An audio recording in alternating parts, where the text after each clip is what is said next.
قبل ما نبدأ في الملخص، اللي أول مرة يشوفني يعمل لايك سبسكرايب لو مش مشترك، والكل يفعل الجرس عشان يوصلوا كل جديد. يلا بينا نبتدي. بتبدأ قصتنا في روما، وده بقى بطل قصتنا واسمه فيتشينزو كاسينو، محامي كبير واستشاري قانوني لعيلة كازينو، ودي المافيا العالمية في روما، بلد الأمن والأمان. وكان بيخدم الزعيم بعينه، بس إيه، مش محامي عادي، ده نينجا في نفسه. بيصحى من نومه يظبط هدومه، يضرب البدلة الشياكة ويبقى آخر ألاجة، وبياخد بعضه بيروح لواحد اسمه أميليو، وبيكون زعيم مواد حافظة. وطبعا كلنا عارفين يعني ايه مواد حافظة، واللي ما يعرفش دي حشيش وبودرة وكمان أفيون. راجل بتاع مكيفات مخلص صاحب كيف، وأول ما بيقعد معاه من غير كلام بيطلع له العرض من زعيمه. فبيروح أميليو ضحك عليه ويقول له جايب نفسك وزعيمك ميت النهارده، وإن شاء الله العرض ده عمله وهو عايش ولا هو ميت. فبيرد عليه تشينزو وبيقول له إن العرض ده مقدمه قبل ما يموت، وبلاش تعادينا عشان احنا الشقاوة فينا، بس ربنا اللي هدينا. فبيتعصب اميليو بيقول له انت جاي تهددنا في بيتنا، اتكل على الله. فبيروح تشينزو واخد بعضه ماشي، وبيقول له انت الخسران، وبيولع الولاعه ويولع له في كل المزارع بتاعته من غير تفاهم. وبيقابل ابن الزعيم، بس بيكون عيل بارد ومش جاي سكه مع بطلنا، وبيقول له ازاي تعمل اللي في دماغك وتولع في المحصول، وبعدين انا زعيمك دلوقتي، فين الولاء يا؟ فبيرد عليه وبيقول له ابوك اللي طلب مني اخلص الموضوع ده علشان انا عكسك وماليش في قتل الاطفال والنساء، وبيسيبه ويمشي. وصاحبنا ما بيعجبوش الكلام وبيبعت له شويه رجاله علشان يخلصوا عليه بالليل، بس على مين؟ بيكون عامل حسابه وهوبا بوم طخ بالمسدس وبيخلص عليهم. هاجم 3 مرة واحده. يا جماعه قلت لكم مش محامي عادي. بيرن على بلحة الزعيم وبيقول له شكلك لسه نازل من العربيه وده اعتذار مني ليك. وفجاه بيفجر العربيه وبيبلغه انه مش هيقتله احتراما لزعيمه، والمره الجايه هيقتله، وانه مسافر من ايطاليا وبينصحه ما يدورش عليه. وبيوصل المطار وبيركب اوبر، بس بيكون السواق حاطط له منوم في الميه. اول ما بيشرب بينام زي القتيل ولا بيحس بحاجه، واول ما بيفوق بيلاقي نفسه متقلب وعلى الحديده ومش معاه غير 8 ميكروباص. وبيوصل مبنى غيوماغا، وهنعرف قصته دلوقتي. المبنى ده من 5 سنين فاتوا كان قاعد فيه تشينزو مع زعيمه، وبيقول له عرفت طريقه نخبي بيها الذهب، الجن نفسه ما يقدرش يوصل له، وبنعرف انه دفنوا الذهب تحت المبنى ده، وانه محتاج يهده علشان يقدر يطلعه من تاني. وبيوصل صاحبه وبيعرفه ان شركة بابل اشترت كل العقارات حوالين المبنى، ويفكروا يهدوا المبنى ده. وبيروح يوريله المكان اللي هينام فيه، ولما بياخد جولة في المبنى بيتفاجئ من سكان المبنى ان تصرفاتهم غريبة. ولما بينزل الغرفة السرية بيشوف كاهن وقلبين الأوضة المعبد، وبيقول لنفسه البطيخة ده قاعد على 15 طن ذهب وهو مش داري بحاجة. وتاني يوم بيقابل موكل من شركة بابل، وبيعرض عليه الموكل يبيع المبنى باسلوب تهديد. فبيروح تشينزو رادد عليه ويبلغه دي اول واخر مره تستخدم معايا اسلوب التهديد. وبياخد بعضه ويقابل المستاجرين اللي في المبنى، وبيقنعهم انه هيديهم حصته في المبنى الجديد. ولما بيكون ماشي بيقابل المحامي يانج، وبيقول ان السكان هنا واثقين فيه، فيا ريت ما تحطمش احلامهم. وبيقول له احنا مختلفين، انت بتمثل المال وانا بمثل الناس. في الوقت ده بيكون صاحبه مروح البيت، وبيتفاجئ بان في ناس هناك وماسكين عيلته، وانه لازم يمضي على عقد بيع المبنى. ودي بقى المزة تشاه بنت المحامي يانج، وبتكون محامية في مكتب كبير عكس ابوها. وفي الوقت ده بيجي اتصال على تشينزو من صاحبه، وبيعرفه انه وقع على عقد بيع المبنى غصب عنه علشان اسرته كانوا تحت التهديد، وانه هيصلح كل ده في اسرع وقت. وفجأة عربية بتدخل فيه وبتعمل منه بطاطس مهروسة، وبيوصل الرجالة من شركة بابل وبتعلق منشورات انهم اخدوا المبنى، وبيقولوا للسكان يطلعوا بالذوق والا هيعمل معاهم الصح برجالته، وكان هيضرب بنت المحامي. لكن بيوصل تشينزو وبيدور فيهم الضرب، وبيمسك زعيمهم ويشعلقه من شباك المبنى، وبيقول له انه هيعرف يرجع المبنى بتاعه بطريقته. وتاني يوم بيروح تشينزو لصاحبه في المستشفى يطمن عليه وعلى عيلته، وصاحبه بيقول له لو شركة بابل هدت المبنى هيكتشفوا ايه اللي تحته، ولازم انت اللي تهده الاول. فبيفتكروا الحوار اللي كان داير بينهم من 3 سنين فاتوا، وان المبنى ليه حماية سرية في الغرفة، لو حد حاول يقرب للمبنى كله هيبقى مقبرة ليهم. وبيفتكر بعد سنة وفاة رجل الأعمال كانغ، وبعدها ب10 شهور بيعرف من صاحبه إن في 3 بس عارفين موضوع الذهب. وتاني يوم بيروح مكتب المحامي يانج وبيطلب منه جميع المستندات اللي تخص شركة بابل، وإنه حليف ليه مش عدو. فبيروح مقتنع بكلامه وبيطلب من المساعده يديله كل حاجة تخص شركة بابل. وبتوصل تشاه وبتشوف المستندات تبع شركة بابل قصاد تشينزو. تشينزو وبتقول له انت ناوي تورط الحاج في الموضوع ده عشان تكسب دعايه لنفسك، فبيسيبها ويمشي وبيعرفها ان الشركه عامله زي المافيا، شغلها كله شمال والشمال معايا مش شغال، وانه مش هيسمي عليهم ولا على شركه المحاماه اللي بتدعمهم. وفي الوقت ده بتكون تشوي قاعده مع مدير تشا وبيحاول يقنعها تنضم معاهم في مكتب تبعه علشان تقدر تتغلب على اعدائها. في نفس الوقت بيكون رئيس شركه بابل في ملعب الهوكي واخوه مروق عليه وبسبب فشله المعتاد، وبيطلع صورة مش اكتر لو حصل حاجه في الشركه يكون هو اللي في الوش. وتاني يوم بيصحى تشينزو بعد حلم كله ضرب ودم وقتل، وبياخد بعضه بيروح مطعم في المبنى وبيطلب من الطاهي يجيب له اكله ايطاليه، ولو ما ظبطهاش هيفضحه وانه لا بيعرف يعمل اكل ولا حتى ايطالي. وبيروح على شركه بابل علشان يقابل المدير التنفيذي، واول ما بيقابله بيعرفه انه هيعمل زي ما عمل بالظبط وهيخطف عيلته ويقول له انه مش جاي يتفاوض وبيسيبه ويمشي. في الوقت ده مدير تشا بيعمل اجتماع علشان يعرفهم على المحاميه الجديده تشوي، وطبعا الكلام ما كانش داخل دماغ تشا ومش عاجبها انها تعينت معاهم، وبيتكلموا ازاي هيهدوا مبنى غوميغا. وتاني يوم بيعرف تشينزو من تشا ان الشركه هتبدا في ازاله المبنى بالليل على الساعه 11 كده، فبيقول لها لسه عارفك من 3 ايام وشايفك قلقانه يعني على المبنى، فبترد عليه وبتقول له انها قلقانه على ابوها مش اكتر. وبالليل بتكون كل المعدات جاهزه ورايحين على المبنى، وبتشوفهم تشا وبتكون قلقانه على ابوها، بس اول ما بتوصل بتلاقي حفله كبيره قدام المبنى وصحفيين من كل مكان وناس تقيله في البلد هناك. وبنعرف ان تشينزو هو اللي عمل كل ده ونكلمهم علشان يعطل عمليه الازاله، ونشر على كل المواقع انه عامل حفله كبيره في مبنى غوميغا. وتشا بتعرف وبتحس كده ان السناره غمز اول ما بتشوفه. وفي الوقت ده عمال شركه بابل بتستغرب ان الشرطه موجوده علشان تحمي السفير البريطاني الموجود في الحفله، فبيطيروا يسحبوا المعدات ويمشوا من الموقع. في نفس الوقت تشا بتسال تشينزو ليه هو عمل كل ده وكلف نفسه، فبيرد عليها ويقول لها ممكن تقولي ان المبنى ده عزيز عليا حبتين، وبيسيبها ويمشي علشان ينزل السفير البريطاني. وتاني يوم بيقعد مع المحامي يانج وبيقول له اكيد سمعت عن علاج اتش 90 تبع شركه بابل الجديد وانه فيه نسبه مخدر خطيره، فبيرد عليه وبيقول له ان العقار لسه منزلش في السوق، بس لو انتشر هتبقى ماده مخدره والناس هتدمنه واحنا لازم نوقف المهزله دي. فبيجي التليفون لتشينزو وبياخد بعضه وبيشوف ابن الطباخه بيشرب سجاير هو وصاحبه، وبيقول لهم لو هتبطلوا هديكم فلوس، بس دماغ على الله حكايتهم. بيهجموا عليه علشان يقلبوه، فبيروح مروق عليهم بالعصايه من غير كلام، وابن الطباخه بيكون مستغرب وبيسمع كلامه على طول وبيرمي السجاير بتاعته. وفي نفس الوقت يانج بيفتكر كلام الشخص اللي قبله من يومين وانه عارف حقيقه العقار اللي بتعمله شركه بابل، وانه عقار مميت مش علاج، وان الاتش 90 المفروض مسكن للالم بس اللي بياخده هيتعب جامد ويموت. ويانج بيقول له ينفع تطلع شاهد في المحكمه ضدهم بكل الكلام اللي قلته لي دلوقتي، فبيطلب منه سلامه عيلته علشان يشهد في المحكمه غير كده مش هيتكلم. فبيرد عليه تشينزو بيقول له لو مش قد القضيه انسحب، اكيد عارف حوار مسكنات الالم اللي شركه بابل بتعملها ودول وحوش مش رجال اعمال. فبيرد عليه وبيقول له انه هيكمل حتى لو كان ايه كده. وبعدها بالليل تشينزو بيقابل المحامي الخاص لشركه بابل وبيقول له انه لازم ياخر الازاله لشهرين وبعد كده هو اللي هيزيل بنفسه. فبيرد عليه المحامي ويقول له شكلك على الله حكايتك. فبيروح تشينزو مطلع له ظرف فيه كل المعاملات الشمال بتاعته وبيقول له لو ما عملتش اللي بقول لك عليه هيعمل معاه الجلاشه وكنافه بالمانجا. فبيروح يرن على رئيس العمال وبيقول له ما تقربش للمبنى لشهرين، ولو ما عملتش كده كلنا هنروح في داهيه. وفي الوقت ده يانج بيفهم بنته عن العلاج اللي شركه بابل هتنزله السوق وانه مخدر مش علاج ولازم ترفع دعوه قضائيه. ولما بتكون خارجه بتقابل تشينزو وبتقول له انه لازم يخف من التخاريف اللي بيقولها لابوها، وبيشتمها بالايطالي وبياخد بعضه وبيمشي عشان يقابل يانج وبيساله عن الست اللي كانت في المستشفى وعن صحتها. فبيرد عليه بيقول له بعد كده اسال بنفسك، مش هي امك برضه؟ وانا بقالي 30 سنه محامي عشان ما سالتش عرفت ازاي. وتاني يوم الاخبار بتتكلم عن الانفجار في فيلا تابعه للباحثين في شركه بابل وادى الى مقتل 14 باحث. في الوقت ده بتكون تشمع مساعدها وبيقول لها بلاش تمثلي شركه بابل، الناس بتموت اهيت، انا خايف عليكي. وبيجي اتصال المحامي يانج من باحث شركه بابل وبيعرفه انه هيشهد في المحكمه بعد ما شاف زمايله اتقتلوا. وفي الوقت ده المحاميه تشوي بتؤمر بتنفيذ العمليه وتخلص على شخصين، وبيكون يانج وتشينزو بيتكلموا على قضية شركة بابل، وإن تشينزو ليه هيبة وإنه لازم يكمل في القضية ويحاربهم. وفجأة عربية بتدخل تطيرهم وكل واحد بيروح في ناحية وبيموت يانج قصاد عيون تشينزو. وفي نفس الوقت الشخص اللي كان هيساعد المحامي يانج بتوصل له رجالة من شركة بابل، وبعد ما عرفوا إنه ناوي يساعد المحامي قتلوه. وبتوصل بنته وبتتفاجئ باللي شافته وبياخدوا تشينزو للمستشفى، وبتكون حالته حرجة خالص. والأخبار بتطلع إشاعة إنهم خدوا رشوة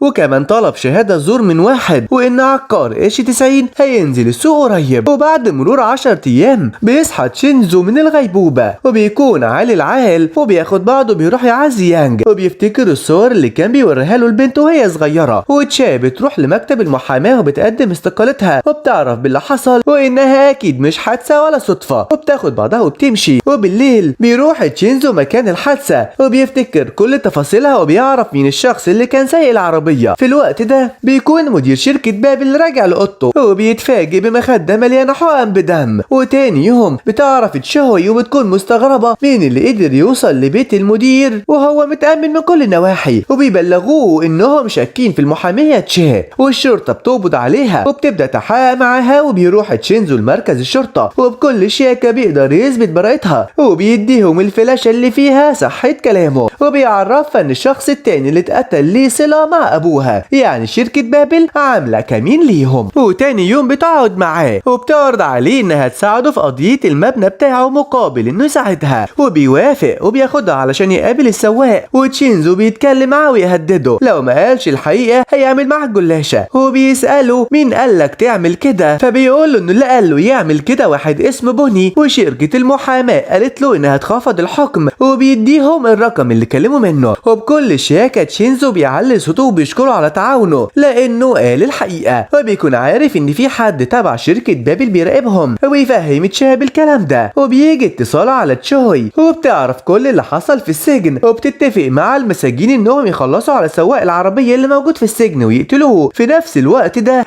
تشينزو بيزنق بوني في الحمام وبيروق عليه احلى ترويق، وقصدي ضرب يا اخواتي مش حاجة تانية لا تفهموني غلط. وبيخليه يتصل على شريكه وبيقدروا يمسكوا الاتنين، وتشينزو بيربطهم وبيبدأ يهددهم بشياكة وبيسألهم مين امرهم بالقتل. ولما بيرفضوا الكلام بيضرب طلقة في الارض وبيوجه السلاح على رجله وبعد كده على راس امه، وهوبا بيضرب التاني في صدره من غير كلام. وبتتفاجئ تشا من اللي عمله وبتقول له فرضنا انه بلغ الناس، وبيبعت سله فيها هدوم مليانه دم لتشوي بعد ما قتلهم، وبعت لها الصور وبيقول لها انه ما عندوش صبر وانها ليه قتلت يانج والباحث، وان العربيه اللي قصادها نفس العربيه اللي قتلت يانج. واول ما بتشوف العربيه داخله عليها فبتروح تقول له انها تعمل اللي عايزه، فبيروح قافل السكه بعد ما سمعت كل اللي عنده. زنقها زنقه الكلاب محامي عقرب صحيح. وتاني يوم بالليل بيروحوا مخزن لشركه بابل متنكرين وبيرشوا كل المكان زي ما عمل في مزرعه اميليو في اول القصه، وبيولع في امه. وفي ثانيه كان كله متفحم وبيطلع كل دي قصه وان الشخصين لسه عايشين، وانه اتفق معاه انه هيخليه عايش بس بمقابل معلومات عن مخزن لشركه بابل، وانه كمان عطل رشاشات الميه في المخزن. وفي الوقت ده مساعد تشوي بيطلع هو الرئيس الحقيقي لشركه بابل، وان هان يا دوبك قطعه شطرنج في ايده وبيروح يمسكه ويقول له اوعى تفكر نفسك رئيس بجد، يلا فوق لنفسك، اوعى تشغل دماغك ولا تعمل حاجه من ورايا. وتاني يوم تشا بتعرض عدد الضحايا اللي اتصابت بسرطان الدم بسبب شركه بابل لتشينزو، وبتعرض له الماده الكيميائيه اللي بتسبب السرطان والمحامي المتكفل للضحايا، وبيكون محامي ما يتقلعش من الرجلين والصحفيين والاطباء. وفي الوقت ده بيكون هان بيزور واحده من فروع شركه بابل وبيسلم على الباحثين، وهوبا واحد فيهم بيتعصب وبيجيب دم عليه. في نفس الوقت بتكون عصابه شركه بابل في مبنى غميغه وبيحاولوا يعملوا قلق فيه، وهوبا بيوصل تشينزو هاتك يا ضرب وفين يوجع كبيره وعليهم. وبالليل بيروح الراهب علشان يطمن على صاحبه في المستشفى اللي بيكون ده الباحث اللي تعب من شركه بابل، وبيعرف من الدكتور انه مصاب بسرطان الدم. ولما بيقعد مع تشينزو والمستاجرين في المبنى بيعرف انه مصاب بسبب الماده الاساسيه من شركه بابل وهي DAS، الماده الاساسيه لتصنيع العقار مسكن للالم. وتاني يوم بيروح تشينزو وتشال المحامي اللي ما يتقلعش من رجلين وبيعرفوه انه اتكشف على حقيقته قصاد الضحايا، وان كل فلوسه اتاخدت من خزنه المكتب وبقى على الحديده. وبياخدوا بعضهم وبيروحوا لشركه المحاماه الخاصه لشركه بابل وبيعرفوهم ان المحامي الخاص بالضحايا اتنازل وانهم هم اللي هيمسكوا مكان القضيه، الا وإذا شركة بابل اعترفت بالإصابات وقدمت تعويض للضحايا، وبتكون العقربة تشوي مسجلة صوت تشينزو علشان تعرف هو الشخص اللي هددها ولا لأ. فبيروح تشينزو قايل لها ما تنسيش الحرية وبيسيبها ويمشي. وتاني يوم بيجهزوا نفسهم وآخر شياكة علشان رايحين أرض المعركة واللي هي المحكمة، وبيروحوا بالحتة اللامبورجيني وأيوة يا عيني، وكل الصحفيين بيصوروا والعقربة مش عاجبها ونظرة تحدي ما بين الاتنين ولا أروع. وبتبدأ المحكمة وبيكون تشينزو ظابط الدنيا وحاطط خطة، مرة تغمى عليها ومرة الكهرباء بتقطع علشان معهاش أدلة كافية، وبتنجح إنها تخرج كل الموجودين، وبتعمل الجلاشة مع القاضي بالدبابير بعد ما غرقوه بعسلها ويأجل المحاكمة اليوم تاني. وبعد ما المحكمة خلصت بياخد تشينزو بعضه بيروح يقابل أمه، بس بتكون مش عارفاه، وبيقول لها إنها لازم تدور على حد يساعدها علشان مفيش حد يسأل عليها تاني. وبياخد بعضه وبيمشي وبيشرب السيجارة البوكس وبيفتكر ذكرياته وهو صغير وإن أمه سابته وهو صغير في الكنيسة. في الوقت ده بتكون العقربة حاطة جهاز تصنت في سنارة في مكتبة شاي، بس بطلنا الحربوق قدر يكشفها وسوح أمها ولا خلاها تقدر توصل لحاجة. وتاني يوم جاك رئيس شركة بابل بيكشف عن نفسه قصاد مديره وتشوي، وبيقول لهم إنهم فشلوا في مواجهة تشينزو، وبيعرف تشوي إنه عارف إن تشينزو هو اللي ولع المخزن، ولو ما قدرتش تفوز عليه لازم تخلص منه زي ما خلصت على الباحثين وإن هان أخو الصغير. وطبعا بعد ما تشوي اتغسلت وانتشرت من جاك قررت تعمل خطة زي التعبان وتحط فلوس في بيوت الناس اللي كانت حججت في المحكمة ضدهم، ويتقبض على أهل الضحايا كلهم وبيتاخدوا على الاسم بتهمة الرشوة. ولما بتكون تشا واقفة مع تشينزو جاك بيوصل وبيقول لها يا ريت ترجعي تاني للمكتب المحاماة علشان انت بتضيعي وقتك على الفاضي، فما بيعجبهاش الكلام وبتسيبه وتمشي. وبعد 5 أيام في المحكمة القاضي بيقول لها ان كل الشهود مش موجودين، فبترد عليه وبتقول له سيدي القاضي عندي شاهد مفاجئ. وهوبا بيدخل تشينزو وكل الموجودين في المحكمة بيستغربوا، وبيكون هو الشاهد وبيدي القاضي تليفون واحد من رؤساء الشركة. وهوبا تاني تشا بتفاجئهم للمرة التانية بشاهد، وبتكون مرات الدكتور اللي بيشخص غلط في المستشفى الخاصة شركة بابل. وبنعرف ان تشينزو الشقي قدر يوقعها ويعرف ان جوزها بيلعب بديله وانه عايز تعترف بالحاجات الغلط اللي بيعملها. وبتقدر تشا تقلب الموازين في المحكمة، وصاحبنا جاك بعد ما خسر القضية مدها على 200 ولا هم وعمال ياكل في نفسه وكسر ازاز العربية. وقال تشوي والمدير لازم تعملوا حاجة في المهزلة دي. وبالليل تشينزو بيكلم صاحبه وبيسأله يجيب له مهندس معماري علشان يعين المبنى، واول ما بيقابله بيعرفه ان المبنى مش هيستحمل تحفر 30 متر. في الوقت ده بيكون جاك وهون مع بعض، وهون بيقول له طالما انا بخيب املك على طول كده هتعمل فيا زي ما عملت في ابويا. وبنعرف ساعتها ان جاك هو اللي سلط الدكتور يدي حقنه في المحلول بتاع ابوه لما كان في المستشفى وموته. فبيرد عليه وبيقول له يعني انت كنت عارف؟ طب والله كويس طلعت ذكي اهو. وتشوي بتقعد مع المحافظ علشان يوصلوا لحل جذري لموضوعهم. وتاني يوم الصحافه بتتكلم على اللي حصل في مبنى غيوميغا، وفي الوقت ده جاك بيهني تشوي انها قدرت تقنع المحافظ،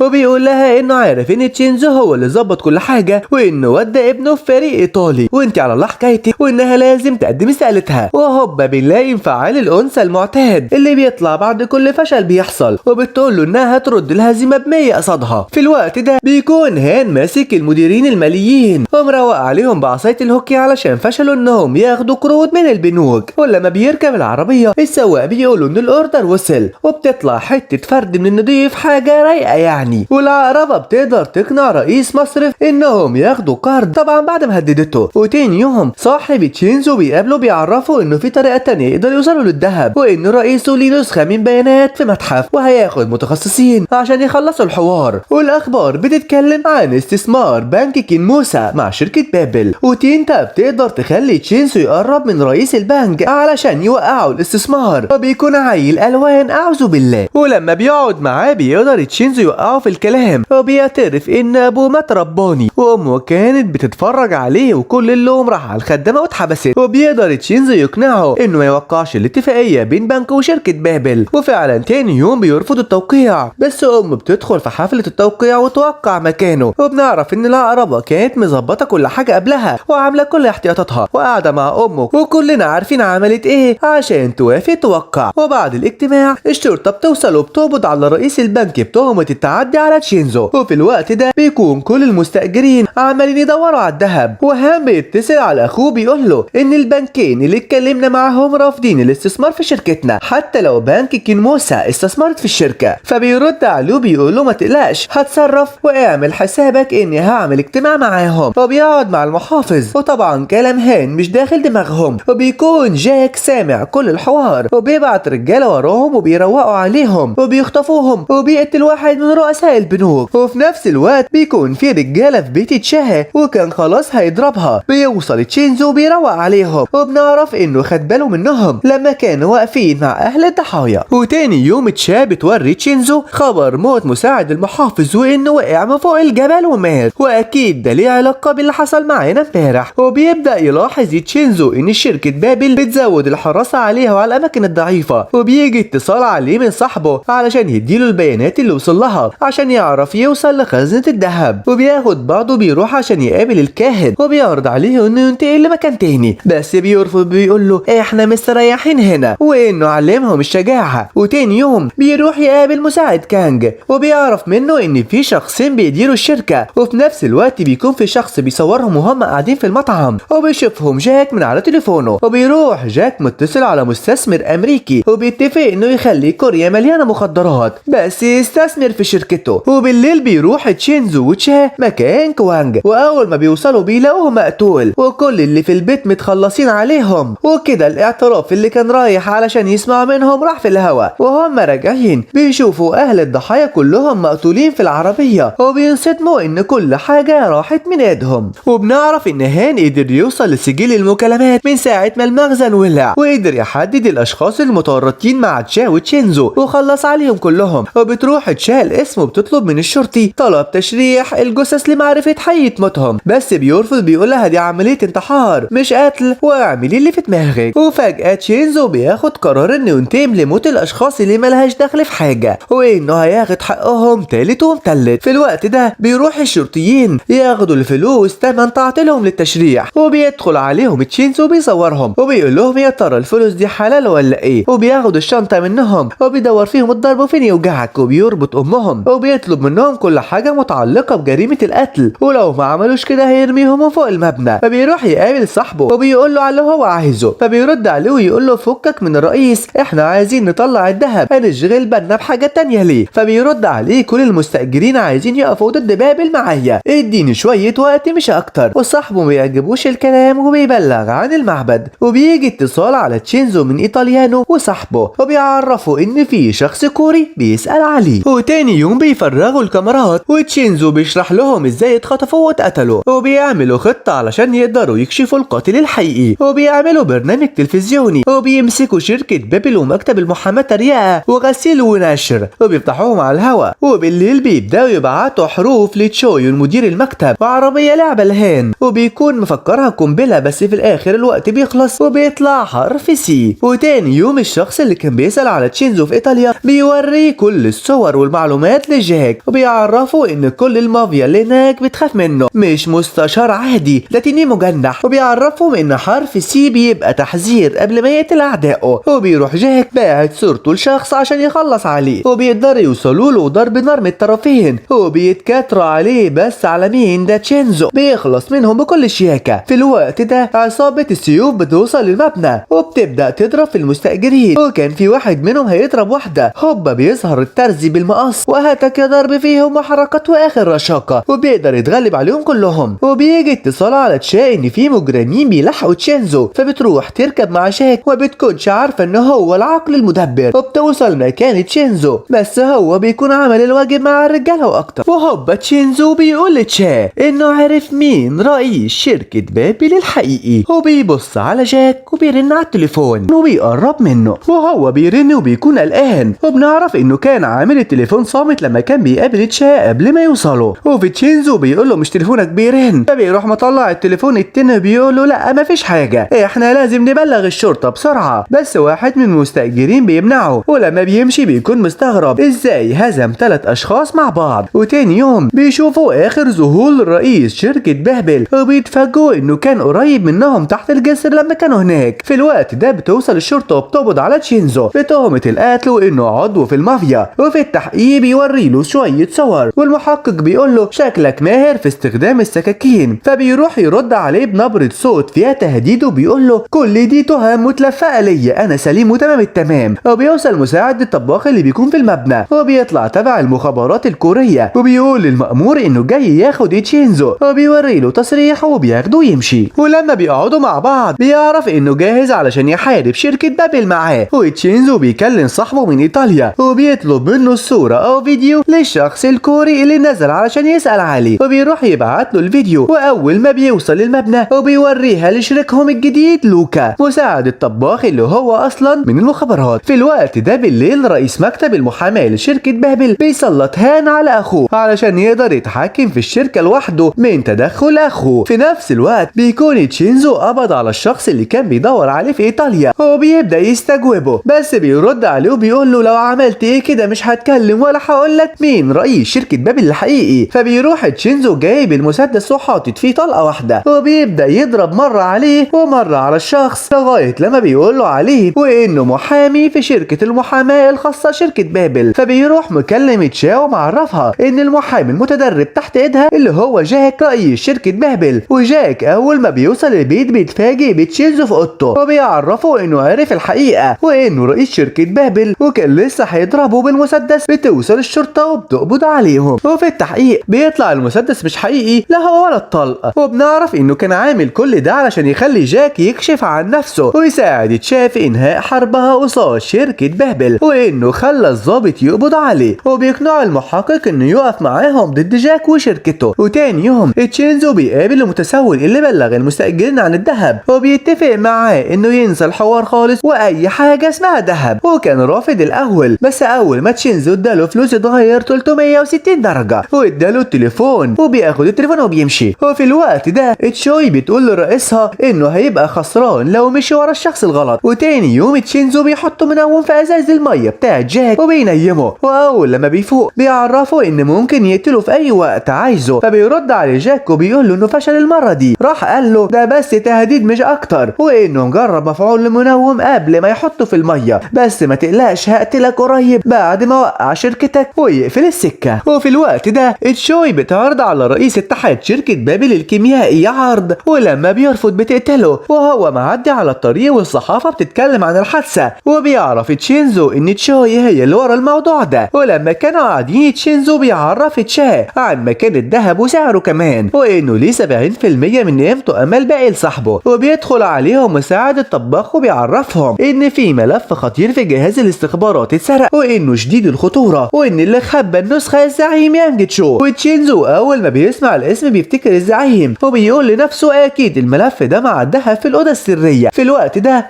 تشوي ورئيسها بيعرفوا بالخبر وبيقول لها لو الملف ده ظهر شركه بابل اول واحده هتروح في الرجلين. فتشوي بتساله عن الاهميه فيه فبيرد عليها ويقول لها شركه بابل كانت بتدفع ملايين كل شهر علشان الملف ده ما يتفتحش خالص. وفي الوقت ده بيكون جاك وهان خارجين مع بعض في رحله صيد، وهان بيفتكر كلام رئيس المحاميين وانه لازم يقتل اخوه، وفجاه بيضربه بالخرطوش وكان هيخلص عليه. بيوصل صياد وبيعمل نفسه خايف عليه وما بيقدرش يموته وياخده لعناية، والدكتور بيطمنهم انه بقى كويس. ولما بيفوق بيروح للشركة وبيعرف كل الموجودين انه الرئيس. وفي الوقت ده بيروح تشينزو هو وصاحبه المعبد وبيدخلوا مكان الذهب، واول ما بيديله ظهره صاحبه بيطلع المسدس وبيوجهه على تشينزو وبيقول له انه مش ناوي يأذيه، كل الموضوع انه هياخد سبيكة واحدة بس ونخرج. ولما بيطلع تشينزو بيقول له كل ده عشان الملف، فبيستغرب صاحبه بيقول له ازاي عرفت الحوار ده. فبيرد عليه انه عارف من اول ما ساعده عشان يلاقوا الذهب ان اهم حاجة عنده الملف ده، وهوبا بكل شياكة بياخد منه المسدس وهاتك يا ضرب في الاتنين. وبيقدر تشينزو يتغلب عليه وبياخد السبيكة اللي فيها الملف، وبيعرف ان المسدس مفيهوش طلق وان صاحبه تبع المخابرات. وبيجي اتصال على تشينزو ان المستأجرين داخلين عليه، وهوبا بيرمي كل حاجة في الأوضة حتى هدوم صاحبه. وبعد كده صاحبه بيعرفه انه الجهاز اللي بيفتح الأوضة رماه مع الهدوم في القابو وقفلوا عليه. وفي الوقت ده محامين شركة بابل بتعرف جاك على حوار ملف المقصة وان ليه تأثير كبير على شركته، ومكتوب كل كبيرة وصغيرة من ساعة ما تم إنشائها. وتاني يوم بيروح تشينزو للقاضي اللي واقف معاه وبيديله ورق يثبت تورط جاك في مشاكل شركة بابل، وبيعرفه لو هو كان بيدي الأوامر هيطلب من مكتب رؤية وبينقل الملفات كلها في مكان تاني. وخلال التحقيق مع جاك بيجي خبر لمكتب رؤية انهم يتخلصوا من الملفات، وبتعرف تشوي بالموضوع وبتقول للقاضي علشان كده مأخرنا، تبقى قابلني لو وصلت الحاجة. ولما بيخرج بيعمل اجتماع، ولما بيشغل الشاشة بيعرض قصاد الصحفيين 2 من اعضاء شركة بابل والرؤية، وبيتخانقوا على حوار الفلوس واوامر الرئيس. وبتوصل الشركة وبتاخدهم، وطبعا تشوي مش عاجبها الكلام. راح القاضي مديها دليل من اللي قلبك يحبه، وقال لهم كل الادلة من مكتب رؤية. وتشينزو بيطلع تسجيل لشخص تشوي كانت محرضاه يقتل واحد، واعترف بكل حاجة وبيستأذن ويمشي. وبيوصل المحافظ وبيقول المحقق ان كل ده بيحصل ضد جاك بسبب اعضاء في شركة مش عايزينه، ومنهم رئيس مكتب رؤية، وبيطلب انك تخرجهم. وبنعرف ان القاضي اللي مع تشينزو شغال مع صاحبه عشان يوصل لملف المقصة وبيلعبوا عليه. وفي الوقت ده هام بيطلب من المحامي انه ياخد ميعاد مع تشينزو في اسرع وقت. ولما بيقابله تشينزو بيرفض عرضه علشان عايز يقتل اخوه انه ما بيحبش الخيانة العائلية. وتشوي العقربة بتتصل على شخص اجنبي وبتطلب منه يساعدها في القضاء على تشينزو، وبيكون عدو ليه. وبتروح تبلغ جاك بالموضوع وانها وصلت لحد ضد تشينزو. في الوقت ده بيكون المستأجرين متجمعين كلهم ومستنيين واحد يدور على الذهب، بس حظهم طلع على مفيش. بيوصل تشينزو وبيعرف باللي عملوه، بياخد بعضه وبيمشي. وبتطلع ورا واحدة من المستأجرين وبتقوله انها عارفة مكان السري ونظام الامان هي اللي كانت عاملاه. واول ما سمعت ان كل اللي نقلوا الذهب ماتوا هربت بكل حاجة، وانها قادرة تفتح الغرفة في اقل من دقيقة. وتاني يوم بيروح هو وتشا معرض اللوحات، وبيكون تبع شركة غسيل الاموال تابعة لشركة بابل. واول ما بيدخلوا المكتب بينقلوا كل البيانات لسو، وبتقدر تخترق الكمبيوتر وبتدخل عليهم مديرة المتحف بس بعد ايه. فبيروحوا يعرفوها انهم تبع الاستخبارات الايطالية، وبياخدوا كل المعلومات اللي محتاجينها وبيمشوا على طول. وتاني يوم تشينزو بيفاجئ تشا انه معاه ملف المقصة، وانه غفل صاحبه ولا رمى مع الذهب ولا حاجة. في الوقت ده بيعرف جاك بان تحت المبنى في ذهب والملف، وتشوي بتقترح عليه انهم يتحروا عن عائلة تشينزو ويلعبوا من النقطة دي. وبالليل بيكون تشينزو شايف شوية معلومات من الملف واشخاص منه يساعدوه ضد شركة بابل، وبيجيبوا واحد من المستثمرين الكبار وبيلعبوا عليه لعبة، وبيحذروه بيقولوا له يقطع كل تعاملاته مع شركة بابل وينشر كلام عليهم في الاخبار بتاعتهم. وتاني يوم جاك بيشوف الاخبار وبيرن عليه وبيتكلم بعصبية معاه، ومن غير كلام قفل السكة في وشه بعد ما اداله كلمتين في العضل. في الوقت ده صاحب تشينزو بتهجم عليه عصابة علشان تقتله، وهوبا بيوصل يدور فيهم الضرب، وعينك ما تشوف غير الاهانة، وبياخدوا بعضهم يهربوا. في نفس الوقت العقربة بتوصل لمعلومات عن ام تشينزو وكل حاجة متعلقة بيها. وبعدها تشينزو ساب صاحبه وكان ماشي في المبنى بيلاحظ شخص غريب وبيطارده لغاية السطح، وفجأة جثة بتقع قدام عينه والشرطة بتوصل وبيتهم في قتله، ولسه هيقبضوا عليه بيضربهم وبيخلع قبل ما يتدبس اكتر. وتاني يوم بيكونوا مستغربين من الشخص اللي بلغ الطوارئ، وهوبا بيدخل عليهم هان وبيعرفهم ان الشخص اللي انقذ حياتهم امبارح وبيطلب منهم يساعدوه من تاني علشان ياخد الادارة من اخوه. وفي الوقت ده بيخرج سول الشخص اللي قتل السواق اللي كان مموت ابو تشا في السجن، وتشوي بتقابله وبتقول له لو نسيني افتكر العملية اللي خدتها في السجن ويلا اركب عايزك في مصلحة. والعقربة بتبعته المستشفى علشان يقتل ام تشينزو، ولما بيروح لها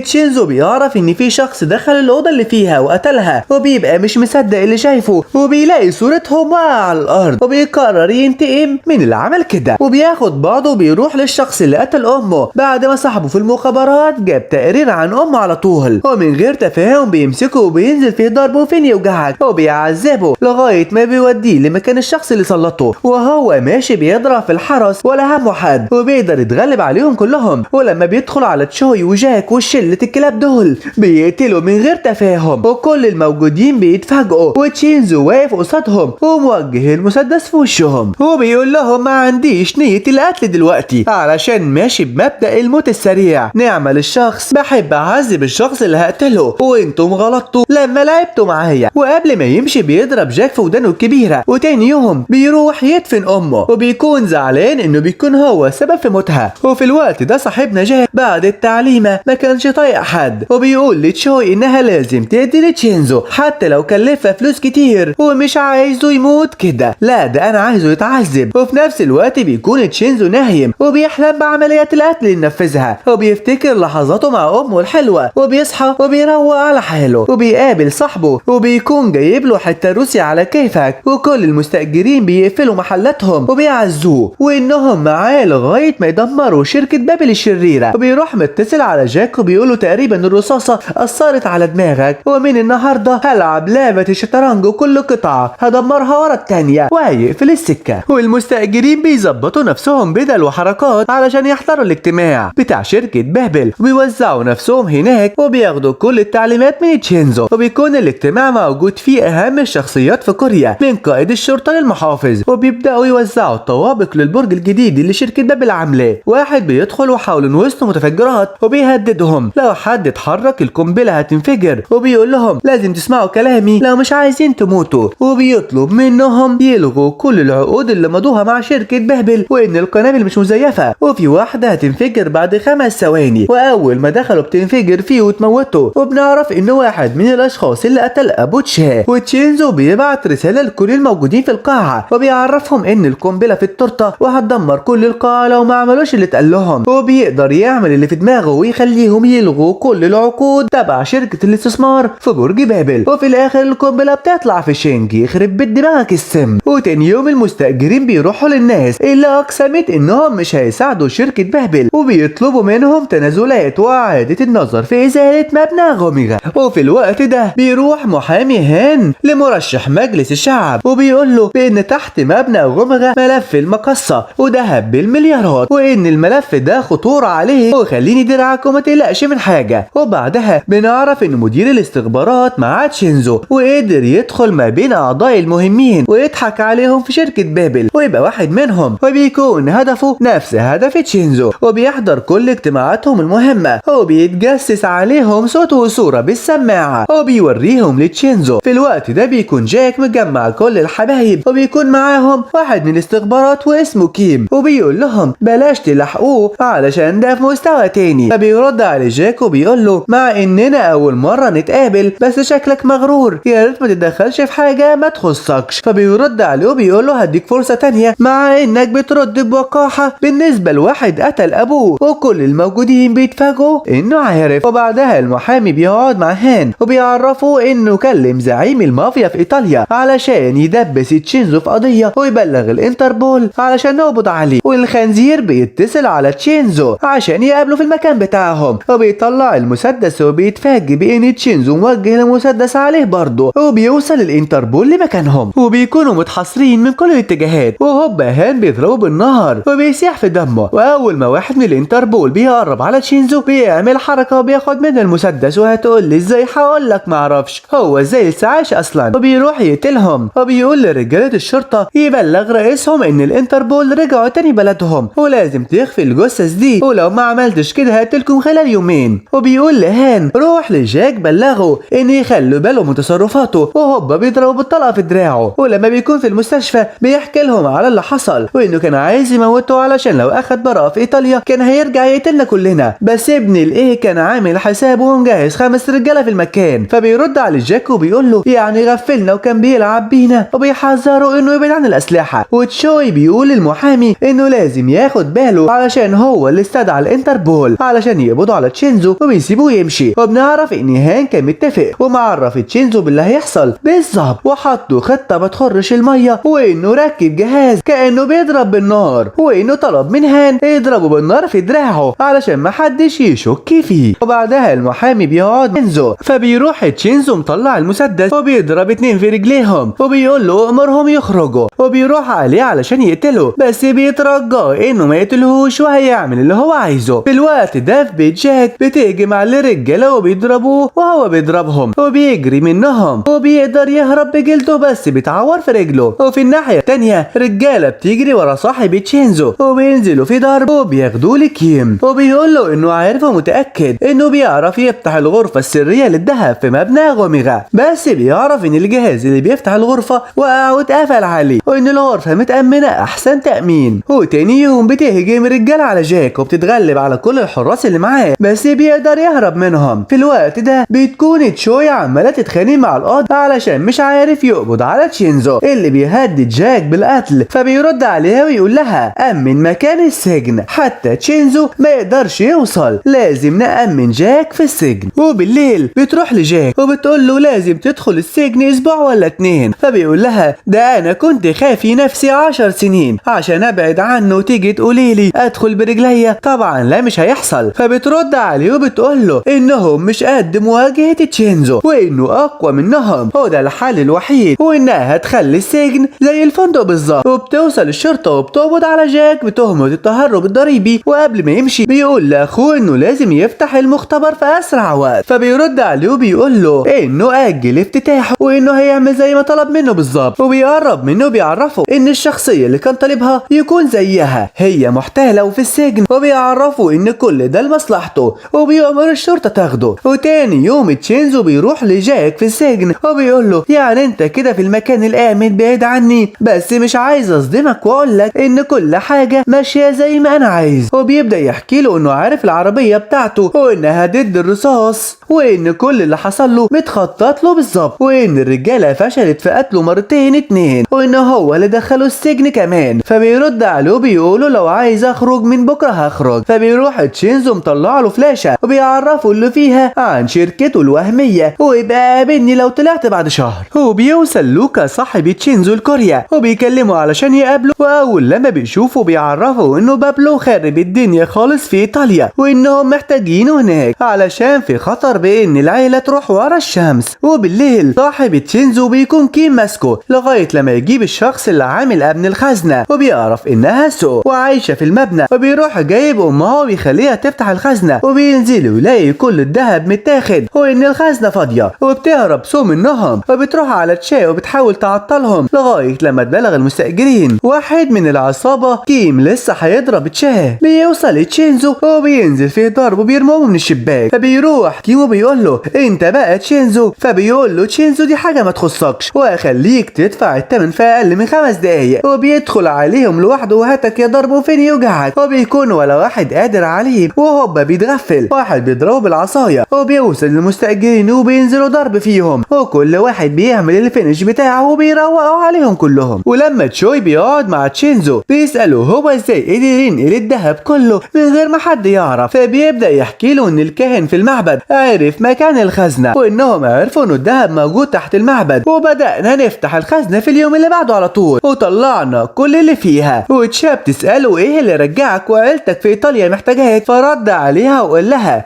انه اداهم فلوس مبلغ محترم يعني علشان تبقى تمام. وتاني يوم المحكمة بتبعت جواب بانهم هيأجلوا في التحقيق البلاغ اللي قدموه ضد برج بابل علشان الانتخابات وممكن يسيل واحد من المرشحين. وتشينزو بيقول لهم ما تقلقوش معانا مصباح سري، وبيكون قصده على ملف القضية المقصف، وبيشوف اي حد فاسد في القضية ويستغله. وبالليل ما كدبش خبر وخطف واحد من القضاء وعرفه اللي فيها، ولو ما عملش كده هيعمل معاه الصح. وبيكون هو القاضي اللي عمل معاه الجلاشة قبل كده. وبيجي تاني يوم في المحكمة وبيكون القاضي مرعوب منهم، وتشينزو بيقول للقاضي انه معاه دليل ضد شركة بابل ضد المستأجرين ورشوتهم للناس المهمة في البلد. وبيدخل الحمام وبيمسك الشخص اللي كان بيحاول يأجل المحكمة وبيقول له اعدل نفسك خلال يومين الجايين والا هقتلك. وتاني يوم الاخبار بتتكلم عن فساد شركة بابل وتهديدها المستمر لمستأجرين في مبنى غوميغا وان حكم الازالة اتلغى. ومن الناحية التانية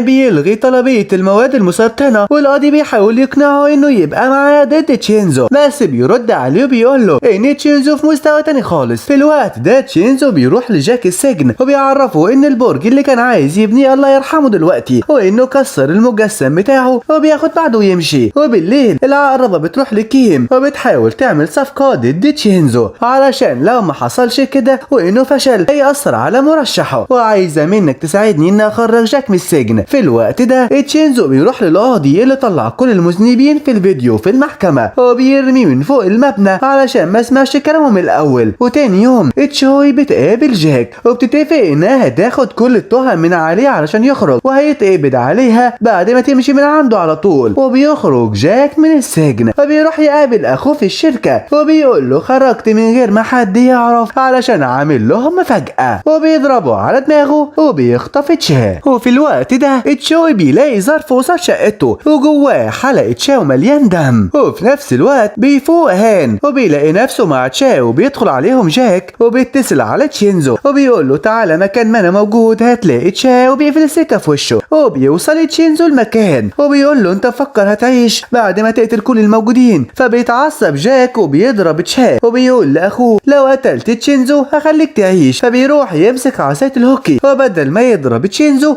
بيروح يضرب اخوه بس بيتفاداها وبيضربه بالطلقه في دراعه. وقبل ما يخرج تشا وتشينزو بيضرب بالنار عليهم وتشا بتاخد الطلقه مكان بطلنا وهوبا في عيونه بتضرب شرار. اول ما بيشوف الدم وبيستغرب لما بيشوف جاك وهو بيضرب اخوه بالنار وبيقوم عليه بس بياخد بعضه بينط من البلكونه وبيهرب من تشينزو. وهان بيديله التليفون قبل ما تطلع روحه وبيقول له انت عارف هتعمل ايه ضد اخويا. وتشينزو بياخد تشا وبيوديها المستشفى. وتاني يوم الصحافه بتكتب عن جاك وانه قتل اخوه وحاول يقتل المحاميه تشا والعقربه اول ما شافت الخبر هتموت بحسرتها. في الوقت ده تشينزو بيدي التليفون وملف قضيه المقصه في المخابرات وبيكون مش مصدق نفسه وبيقول انه لازم يستخدمه علشان يخلص على الناس الفاسده في البلد وبيسيبه ويمشي. وبيتصل على القاضي وبيقول له لازم تخرج تشوي من السجن في اقل من 3 ساعات ولو عايز تعيش. وفعلا بيخرجها على طول بعد ما فتش الشركه كلها. وتشينزو بيتصل عليها وبيسمعها المكالمه وبيعرفها انه يومها الاخير وبيبعت واحد يراقبها ويشوفها تروح فين. واول ما بتوصل للبيت بتتصل على جاك وبتعرفه اللي حصل وبيقول لها تحول له فلوس وتجهز كل حاجه عشان ناوي يخلع من البلد. في الوقت ده صاحب تشينزو بيبعت موقعه وانه فك رمز التليفون وبيركب العربيه وبيتحرك ناحيته وصاحبه بيرن عليه وبيعرفه ان تشوي رايحاله. وفي نفس التوقيت بيجي اتصال على القاضي من جاك ناحيه المحكمه وهوبا شخصين بيضربوه بالسكاكين وبيموت. ولما بتوصل تشوي الفندق بتتفاجئ بان تشينزو مستنيها وصاحبه قتل كل الحرس اللي معاها وبيعرفها ان الفلوس اللي بعتتها اتاخدت منها والبركه في سوق وانه هيعمل معاها الصح والزياده. والشرطه بيوصل لها خبر ان تشوي مخطوفه من قبل تشينزو عضو في المافيا وانها المحاميه الخاصه بجاك الهربان. ولما بتفوق تشوي بتلاقي نفسها مربوطه وتشينزو عامل معاها الصح وبتبدا تستفزه بكلامها وانه حساله زيها. فبيرد عليها يقول لها بالعكس احنا مختلفين تماما وتقريبا كلامنا نساكي هتموت ازاي وهيروح مولع فيها احلى موتة دي ولا ايه. وبياخد بعضه ويمشي وصاحبه بيتصل عليه وبيعرفه ان الشرطه طلعت بلاغ بالقبض عليه وانه لازم يتحرك بسرعه اكبر. في الوقت ده بيوصل المستاجرين المينا اللي بيكون فيها جاك وبينزل في الرجاله اللي معاه ضرب وبيروق عليهم احلى ترويق. وجاك بيضرب واحد منهم بالسكينه وبيطلع المسدس علشان يقتلهم. بيوصل تشينزو وبيضربه بالنار في رجله وبيروح واحد منهم يضربه برجله في وشه. وبتوصل الشرطه فبيروح تشينزو شاحن جاك معاه في العربيه وخالع من المكان وبيقدر صحابه يوقفوا الشرطه لغايه ما يمشوا. ولما بيفوق جاك بيلاقي نفسه متكتف وتشينزو بيقول له طبعا مستغرب وصلت لك ازاي. وبيبدا يحكي له ان اخوه حكى له لما اداله الساعه وانه فكها ولقى فيها جهاز تتبع فراح حاططها في ساعتك ونزل الابليكيشن علشان يشوف تحركاتك والفضل ليه انه قدر يوصلني ليك. وجاك بيقول له بالمناسبه ايه الخازوق ده؟ فبيرد عليه ويفهمه انه جهاز تعذيب شافه في ايطاليا وهتكون انت الضحيه وان بعد 5 دقايق هيعمل نفق في رئتك وهتموت تاتا تاتا. وبيسيبه ويمشي وبيروح ياخد الباسبور الكوري عشان يخلع بره البلد. وبيجي يركب العربيه وبتوصل تشا وبيديها حضن الوداع وبتقول له خلي بالك من نفسك يا بيبي. تاني يوم الغراب بياكل في جثه جاك والحكومه بتنشر خبر ان تشينزو خطف المحاميه تشوي وجاك رئيس بابل. وبعد مرور سنه شركه بابل بتخضع تحت سيطره الحكومه وكيم بيقف قصاد مبنى غمغه وبيقول انه هيزيل المبنى وهيخليها مكان للاغنياء. وهوبا بتخرج تشا والمستاجرين وبتقول له متاكد ان الكلام ده احنا عائله كازينو تشينزو. فبيرد عليهم وبيقول لهم انهم ضد القانون ولو كده هيطلب الشرطه. فبيضحكوا ويقولوا له انهم مش هيخافوا من الشرطه. وتشا بتروح المحكمه وبتسجن صاحبه البنك اللي ساعدت شركه بابل. في الوقت ده